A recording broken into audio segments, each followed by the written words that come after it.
শহরের কোলাহল ছেড়ে আজ চলে এসেছে এক শান্ত গ্রামীণ পরিবেশে।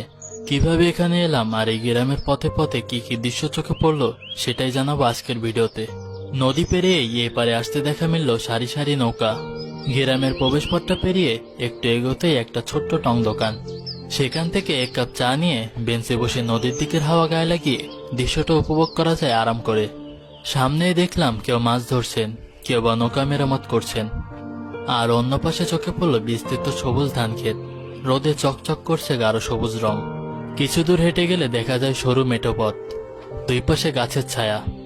এখানে মানুষের আনাগোনা খুব কম, নিরিবিলি নিঃশব্দে এক পরিবেশ। মনে হয় যেন শহর ছেড়ে অনেক দূরে নির্জন কোনো শান্ত গ্রামে এসে পড়েছি। কালিশপুর আলমনগর মোড় থেকে হেঁটে বা রিকশায় চড়েহাট খেয়াঘাটে পৌঁছানো যায়, যেখানে রয়েছে আশার আলো ক্যাফে।